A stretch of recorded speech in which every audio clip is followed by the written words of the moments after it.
Era una de las preguntas que te quería hacer sobre la Kiriyuzuna, era sobre ese fantástico color amarillo que tiene, ¿no? Sí. Cuéntanos eso, ¿a qué es debido ese color y ese aluminio, ¿no? Y lo iba a comentar después, cuando esto de la... Pero bueno, curiosamente es una arcilla que tiene en el complejo de cambio, hay muchas posiciones que están ocupadas por cationes de aluminio. Entonces es un tipo de arcilla muy curioso porque, bueno, ya me anticipo a lo que íbamos a hablar antes, ¿no? Hay los suelos forestales del Amazonas, son suelos donde el proceso el ciclo de la materia orgánica es vertiginoso. Es muy rápido. Muy rápido. ¿Podrías comentar? Porque es interesante eso, porque sin embargo nosotros en un sitio donde vivimos más seco, el proceso es más lento. Es más lento, efectivamente, claro. Pues la temperatura y grandes precipitaciones, hay agua y temperatura, es el caldo de cultivo. Claro. Entonces, la materia orgánica se degrada muy rápido. Se degrada muy rápido, se convierte en nutrientes, esos nutrientes vuelven a generar más biomasa que se vuelve... Entonces, ¿qué ocurre cuando se tala una superficie de esta? Bueno, pues que no hay capacidad el suelo se queda sin nutrientes, no tiene aportes. Porque ese ciclo vertiginoso de creación y de descomposición de materia se interrumpe, claro. En el momento que no hay aporte, esos suelos y precisamente por esas grandes precipitaciones se meteorizan rápidamente, en pocos años se han meteorizado y originan una arcilla que se llaman lateritas, que son muy similares a la Kiriyuzuna. Wow. Son hidróxidos de hierro y aluminio, son ricas en hierro y aluminio. Luego ocurre que el alto porcentaje de aluminio la hace fitotóxica, en el caso de las lateritas. Y en el caso de las Kiriyuzuna, pues es algo... vamos a ver, eso es como todo, si sabemos a qué especie se la vamos a poner. Bien. Porque hay especies acidófilas que están precisamente, todos los medios acidófilos van a estar caracterizados porque hay presencia de aluminio. Y entonces las especies acidófilas están adaptadas a eso y a lo que requiere. Claro. No así, por ejemplo, pues una especie, un basófilo estricto, por ejemplo, como el boj. Buxus sempervirens. Los Buxus sempervirens, basófilos estrictos, para que nuestros telespectadores lo puedan entender, es una especie que requiere un suelo con una... calcáreo, o sea, alcalino, ¿no? Con alcalino. Un pH, se debería tener un pH muy elevado. No se salen, jamás encontrará un boj fuera de sierras calizas.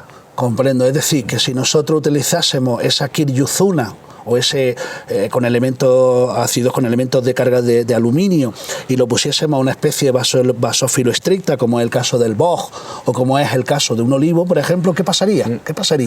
Bueno, en el caso del olivo es curioso.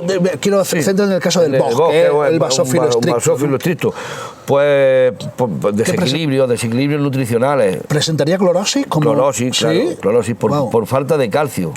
Claro. Las clorosis son múltiples, ¿no? Asociamos clorosis a hierro, pero... Claro, nosotros tenemos los bonsaístas tenemos esa tendencia. Calcio, precisamente...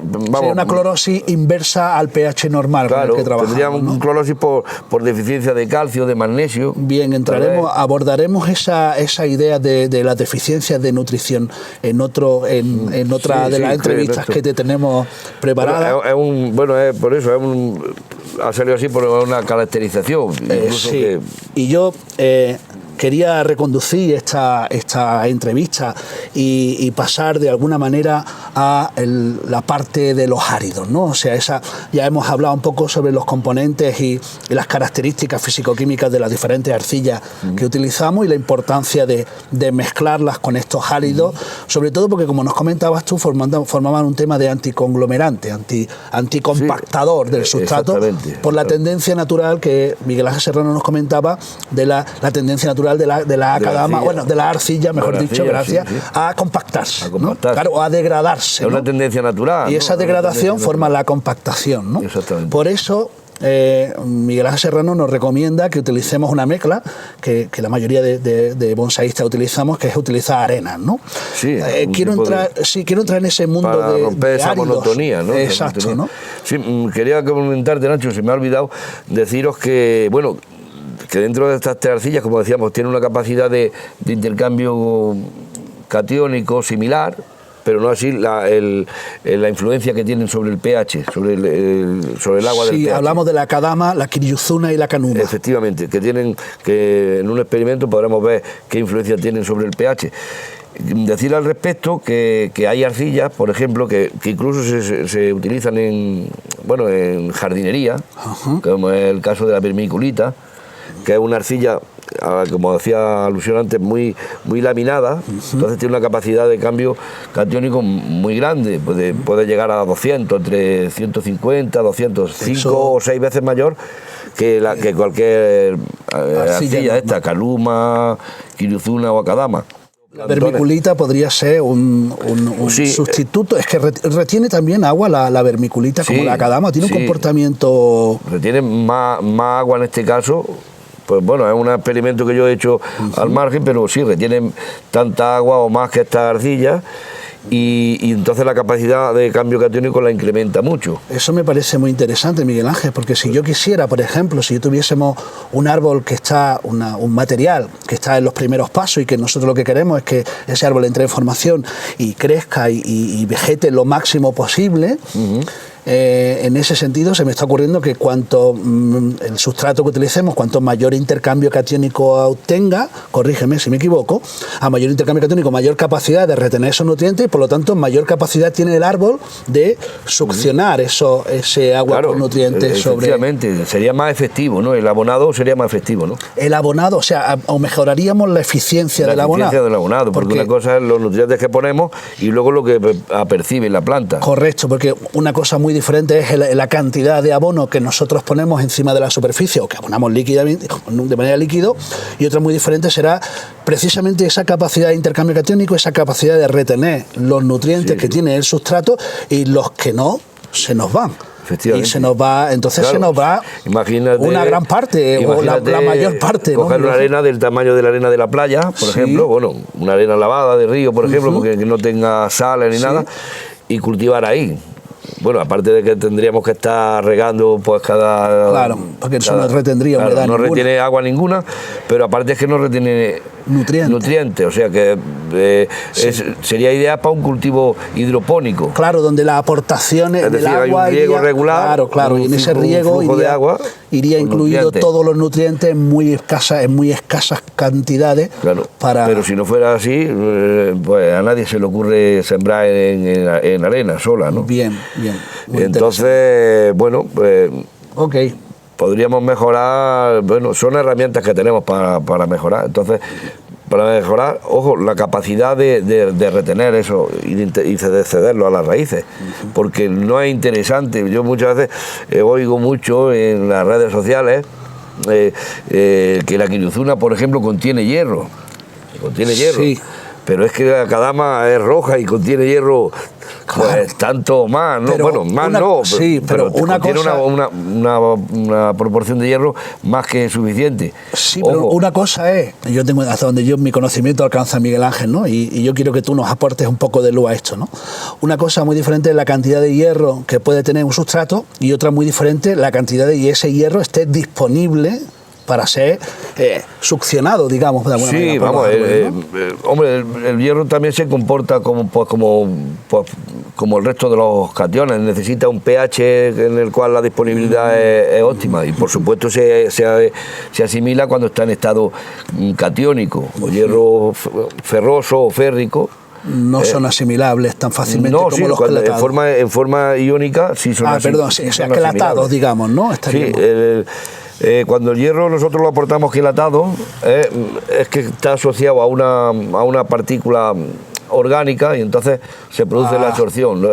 Es viable que se pueda absorber por la planta. Bien, hablaremos. Pero el hierro mineral, por ejemplo, en principio no es asimilable. No es asimilable. Entonces, el hierro que tienen las arcillas. Claro, la famosa idea esa que tenían nuestras abuelas de poner clavos en las macetas, supongo que a priori era buena idea, pero luego yo tengo entendido, según nos comentaste en otra de nuestras conversaciones, que hasta que el óxido de ese hierro se quelatase en el complejo arcillo-húmico del suelo, no era absorbible por la planta, y de eso estábamos hablando de varias décadas. Pues sí, claro, es un tiempo, no sé el tiempo exacto porque habría que medirlo, ¿no? Pero porque estamos hablando de... pero sería un proceso muy largo para que se integrara en la fracción mineral. Bien, hablaremos de la absorción de micronutrientes en otra de las entrevistas. Hoy tengo demasiadas preguntas importantes. No, era eso, que bueno, es importante eso, que nosotros no podemos justificar el uso de una arcilla por el aporte de nutrientes, porque este es muy limitado. O sea, una arcilla,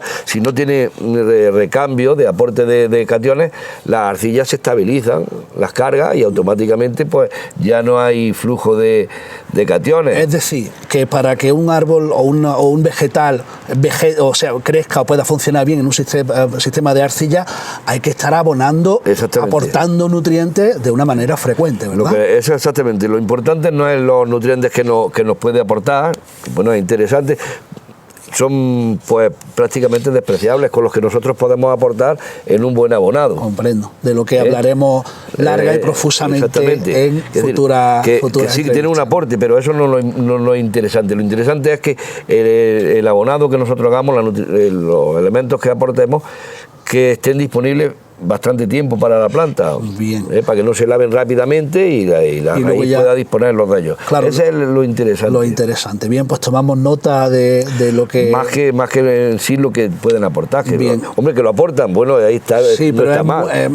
Cantidades casi insignificantes, ¿no? Sí, bueno, pues se podrían... a nivel bonsaístico, cuidado, a nivel de suelo... Claro, a nivel de suelo son ecosistemas grandes, entonces hay una recirculación de cationes, entonces, bueno, eso es más complejo, pero en una maceta que hay mucho lavado, que hay, pues bueno, lo interesante es que los elementos, los minerales que aportemos, o los nutrientes que aportemos, que estén retenidos, ¿no? Muy bien, Miguel. Entonces, eso es lo interesante, más que la capacidad de nutrientes. Muy bien. Y bueno, y vamos con lo de las gravas, ¿no? Y ahora vamos con lo de las gravas.